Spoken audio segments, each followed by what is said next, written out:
When you're using various forms of PEDs, okay, steroids, growth hormones, and or other, the training becomes less important. They've proven through science that you can gain lean muscle mass from taking testosterone on its own and not lifting any weights at all. Okay, that's proven. If you're natural, on the other hand, you're gonna need to be smart about your training. You're gonna need to know what to do with your training. Don't fall into it. Don't just fall into what everybody else is doing. Don't just follow some guy because he looks good and you like his physique. That was Serge Nubret. So many people liked his physique, his tiny little waist. He had a little 13-inch waist, it looked like. Hi, I'm John Hart, and welcome back to Mr. America Hart. Today, we're going back just slightly so we can learn some really cool things about training to grow some muscle. As bodybuilders, we all want to grow some muscle, and you are a bodybuilder.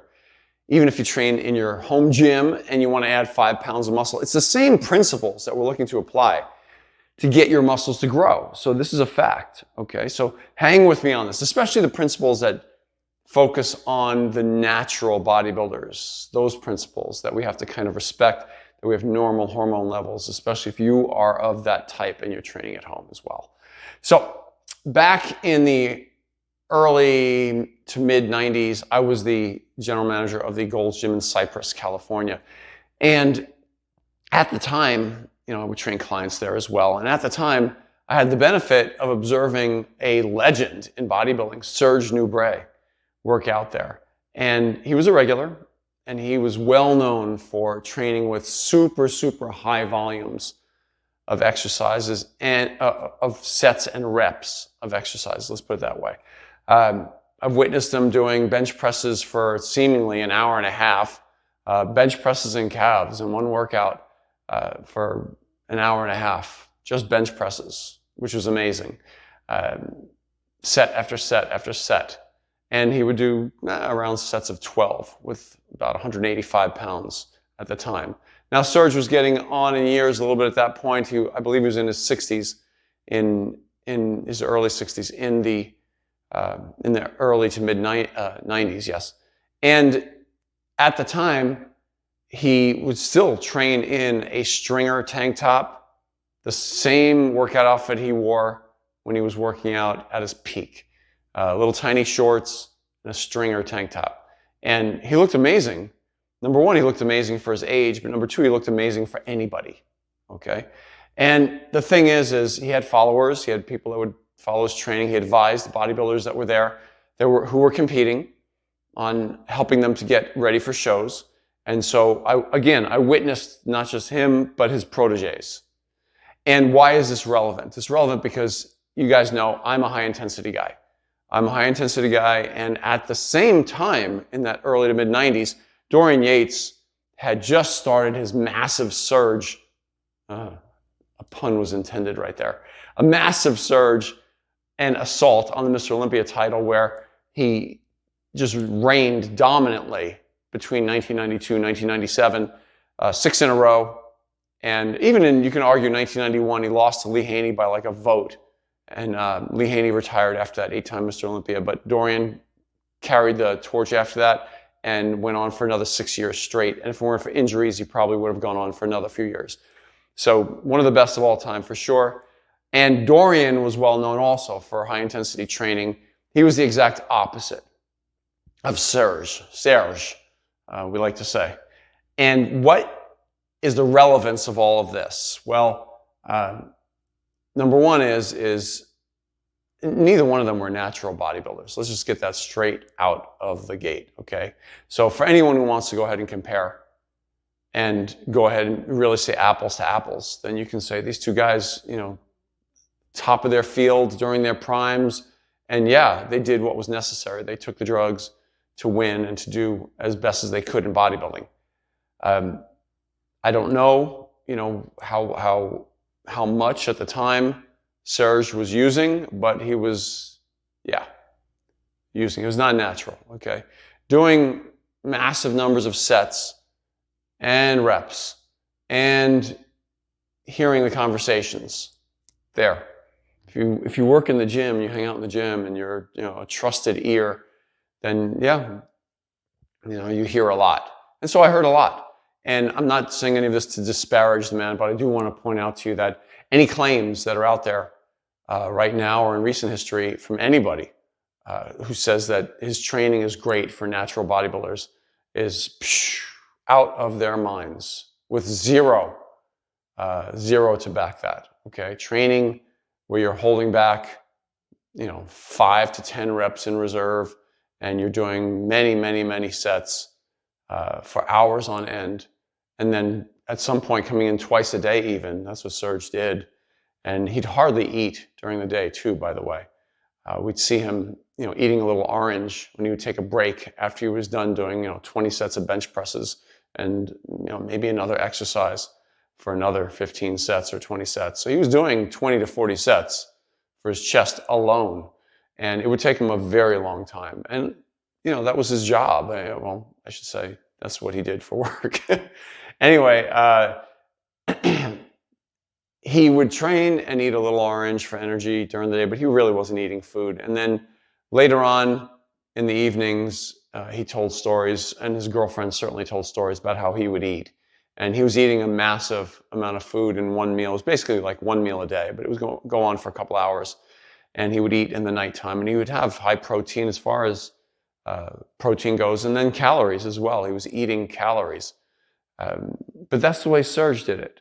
Okay, his formula for training translated, to, as far as the training went, to some bodybuilders that were in the gym right there, his students. And yeah, they looked great. They certainly did.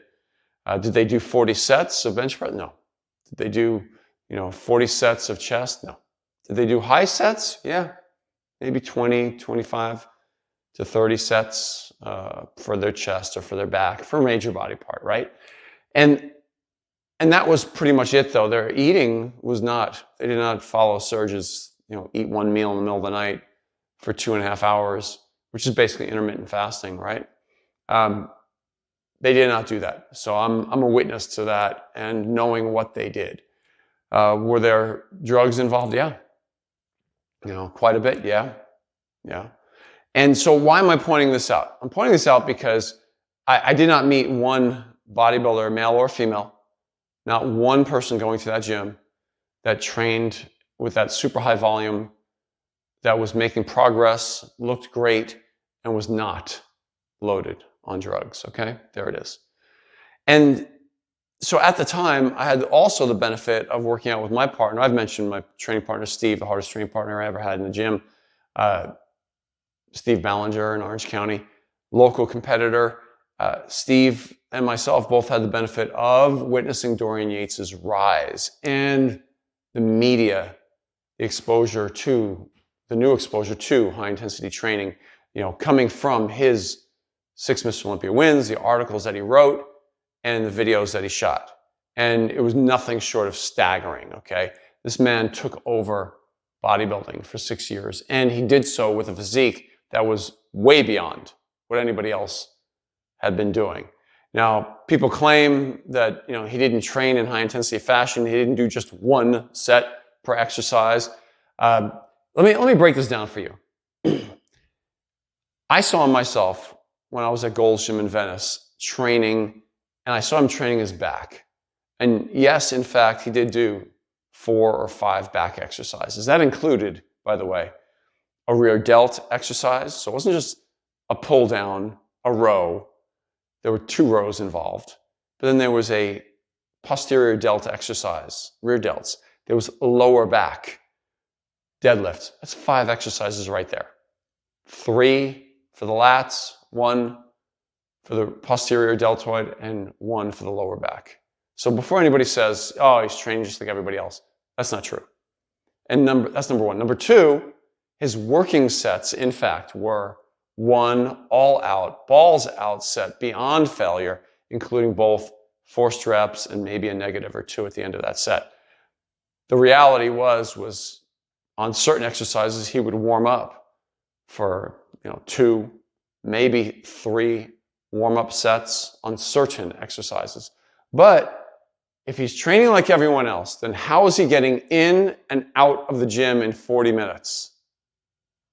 there it is. There it is. There it is. Mr. Olympia walks in the gym, trains his back, and is out in the parking lot leaving to go eat in 45 minutes. He's out there in 45 minutes. That's saying goodbye to everybody and everything. Okay, there you go. Meanwhile, everybody else who was training conventionally is in the gym for an hour and a half training. That's the average hour and a half, some were 2 hours. Yeah, little contradiction of terms right there. So for all of these semantics, all of the dancing and prancing around, well, he really did 5 sets of each exercise or 4 sets or 3 sets of each exercise. That's just not true. I saw it with my own eyes. Okay, bent over rows, yeah, he took like 2 warm-up sets and then unleashed with an all-out set. Deadlifts, yeah, he did a warm-up set before that. Pull downs, yeah, he did a warm-up or 2 before that. That was it. Everything else, he flew right through it. He blew right past it. Blew through it and moved on. So there is the reality of it. Now, we were greatly influenced by his training.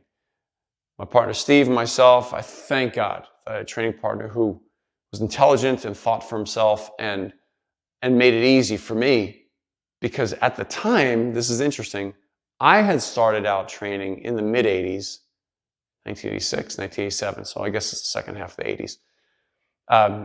In that zone, 1985, 6, somewhere in there.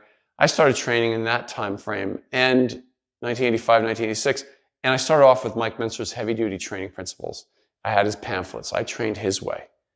And I did that all the way through the end of the 80s, and I gained all of my initial mass in bodybuilding from high-intensity training, the heavy-duty training system that Mike Mentzer had given. And then in the early 90s, moving to Southern California, I kind of fell prey to the kind of training that everybody else was doing. So I'm at Gold's Gym in Venice, I'm at World Gym in Venice, training just like everybody else. And then I was back and forth to Orange County, where I managed that Cypress gym. But at the time, I was still experimenting with some higher volumes of training. Maybe 2 sets of each exercise was really where I was at, because I didn't have it in me to do 3 to 4 to 5 sets per exercise. So after warm-ups, I do 2 working sets. Steve and myself trained the same. And the next thing you know, Dorian came on the scene, and it just opened our minds to what I had already known, but I was very happy to see that Steve also was open to, and that was reducing our volume of training, raising the intensity up back to where it was when I was training in high intensity fashion with heavy duty training. 1 set per exercise. We went all out and we grew. There it is. We grew. Now I would go on past that time period. I never let it go past that point as far as the training went. I've been, besides that little window of 2 years, I guess, 3 years, 2 to 3 years, I experimented with slightly higher volume of training. So I started training with heavy duty, high intensity training, built all my initial mass that way, was competing as a bodybuilder already, and then trained with Steve, and I raised up the volume of the training with him. And we did that for a couple of years until Dorian Yates was blowing it out, and I went back to high intensity training and eventually pared it back down to 1 set per exercise. That training carried me all the way through the 90s. I won the Natural Mr. Universe in 2001 as a natural bodybuilder. I competed a couple times at that time frame too in natural bodybuilding as well, in some local shows, doing very well on the East Coast. That's where it mainly was, in the Northeast. And then I took a break because I started my family with my wife and we had kids. I thought I was done. I thought there were no more cool titles for me to win in natural bodybuilding. And I didn't really want to go to any world championships. I had won the Natural Mr. Universe. To me, that was the greatest. Until I saw that the Mr. America had been bought by somebody and they were inspired to have it be a drug-tested natural show under the banner of the WNBF, World Natural Bodybuilding Federation. And that Mr. America was something I always wanted. So, I prayed about it. I went for it. 2012, this is fully 11 years after the last time I competed. 2012, I went back into natural bodybuilding, competed again in the Mr. America, and I won the light heavyweight class. And I'm doing this training specifically with high intensity training, okay, specifically. This is what I did entirely the whole time. I was training a fifth as much as all these other guys that I competed against. I did that in 2012. I won my class, lost the overall by 1 vote, and got a hair up my butt to go back in 2013, train as hard as I could, push it so far out of reach that I came back in 2013 and I won the whole thing. I won the light heavyweights again and then the overall Mr. America title in 2013. That's it. So knowing that high intensity training did that for me as a natural bodybuilder, and it's been the core of my training. I've been training now for 41 years, and out of those 41 years, minimum 39 of them, right? 38, 39 of them have been high intensity training. No, I did not do what other people did, which is they started out training conventionally and they put on mass and then they went to high intensity training. That wasn't me. I started out with high intensity training. I took a small break after training for 5 years and did, small volume increase, and then went back to high intensity training for the rest of my career. Various forms of high intensity training, to the point where now I have written 3 books on the subject. I have a training community all about high intensity training in its various forms. I'll put the links down below for y'all.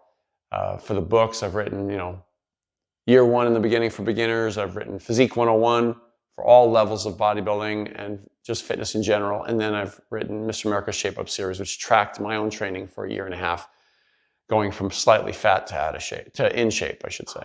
And all of that I've done and trained clients the whole time for 41 years with the principles that I've known, high intensity training principles, which I now share with you right here. So why did I even go through this whole story? I just wanted to verify with you and let you know that while on both ends of the spectrum, we had Serge Nubret and we had Dorian Yates. During the same time period, I witnessed both of them training, and Dorian much, much bigger than Serge ever had gotten. Okay, you can make your arguments as to why down in the comments section down below. Love to hear it. But radically trained differently. He trained radically different than Serge. He did not fall for a super high volume training approach. While Serge looked amazing as he got older, and right up until his older years, in his 70s, he looked amazing for his age. But this is all the man did, was he was training with low intensity, high volume. That's the best way of putting it. Low intensity. He had very low intensity. This was not something he was doing and rushing through his workouts. He would take his time and stay on it for hours on end. It was amazing to see, amazing to witness, and that's the way he chose to do it. My point in this as well is that if you're using anabolics and various growth hormones, drugs, PEDs of all kinds, right? Insulin, peptides, all of those things. If you're using all those things, then the training itself becomes less of a factor, and you could pretty much train the way you want and make up for a lot of the mistakes that you're going to make. But when you're natural, that's not the way it works. Let me say it one more time. When you're using various forms of PEDs, okay, steroids, growth hormones, and or other, the training becomes less important. They've proven through science that you can gain lean muscle mass from taking testosterone on its own and not lifting any weights at all. Okay, that's proven. If you're natural, on the other hand, you're gonna need to be smart about your training. You're gonna need to know what to do with your training. Don't fall into it. Don't just fall into what everybody else is doing. Don't just follow some guy because he looks good and you like his physique. That was Serge Nubret. So many people liked his physique, his tiny little waist. He had a little 13-inch waist, it looked like. A lot of people liked how Arnold looked. They never looked like Arnold. Even the guys he worked out with never came to look like Arnold. Because that was his genetics, combined with the drugs, combined with, whatever training he did. Serge was the same way. It was not the training. Did it help to keep him lean? Well, yeah, let's distinguish between looking muscular and lean versus actually growing muscle. Actually growing muscle means you got bigger muscles. That does, by side effect of having bigger muscles, it does create more definition, by the way, between body parts. However, When it comes to having a muscular looking physique when the shirt comes off, separation between body parts, hard looking muscles, that is diet. That is reducing your body fat levels. That has little to do with the training. Some would argue the heavier lifters do have a harder look to their physique when they're all lean, when everybody gets lean. But I'm not so sure about that. That's up to you to decide. Getting lean, having separation between body parts, looking like a bodybuilder, having abs is a result of diet. That right there. The training has little to do with it. Now, if you choose, just eat whatever you want to eat, and train with super high volume, I'll even contend you're going to be fat looking. You still have to follow a diet, even with the super high volume. Serge himself followed a diet. Being on drugs and doing 40 sets of chest in one workout, right? Dorian's approach, on the other hand, made a lot of sense. High intensity training, a balanced diet, eating plenty of carbohydrates as well. And as he's gotten older, he confesses in his social media that he doesn't eat carbohydrates like he used to. That's gone down as he got older, just like it did for me and other bodybuilders, especially natural bodybuilders. We all find out the same thing, that the carbohydrates have to go down. I'll save that for another episode, okay? But just today, as I'm signing off, listen. If you're liking the videos that I'm doing, off to my left, you're going to see a disc pop up right there. That is a subscribe button for my channel. Please give this channel a subscribe. That really helps the channel out a lot. And then down below, you're going to see off to your left a thumbs up button. Please give that thing a tap and let the YouTube algorithm know how much you're liking my channel. And it lights up the algorithm on the YouTube as well as my own algorithm. Let's go. From my heart to you, I'll see you next time.